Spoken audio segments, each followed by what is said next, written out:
অভিনয় আগুন। গোড়া, দ্বিতীয় আর কাত্যায়নী তিনজনেই ঝড় তুললেন। আজকের এপিসোডটা একেবারে ধামাকাদার হয়ে গেল। বুকের ভিতর ছটফটানি ধরানো, আগুন ঝরানো একখানা এপিসোড, যেটা দর্শকদের এক মুহূর্তেও চোখ সরাতে দেয়নি। সবচেয়ে বড় মুহূর্ত ছিল গোড়ার নিজে থেকে কন্তলের সাথে বিয়ে আটকানোর চেষ্টা এবং নিজের মায়ের আসল রূপটা চোখে দেখা। তারপর দ্বিতীর জানা সে রূপমঞ্জরি নয়, আসলে অদ্বিতীয়া চ্যাটার্জি।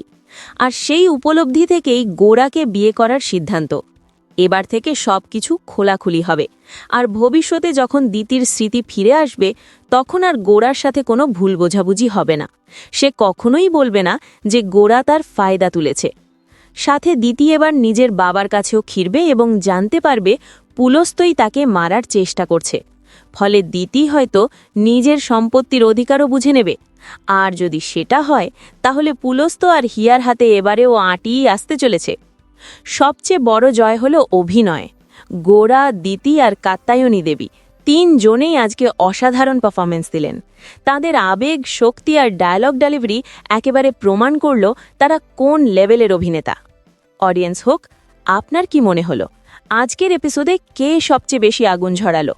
দ্বিতীর এই নতুন পরিচয় কি গল্পকে আরও জমিয়ে তুলবে? আর পুলস্ত হিয়ার ষড়যন্ত্র এবার কতটা সফল হবে? দেখুন তারে ধরি ধরি মনে করি প্রতিদিন সন্ধে 7:30টায়, শুধুমাত্র জি বাংলায়। আর যদি চান সব আপডেট সবার আগে পেতে, তাহলে অবশ্যই আমাদের চ্যানেলটি সাবস্ক্রাইব করে নিন।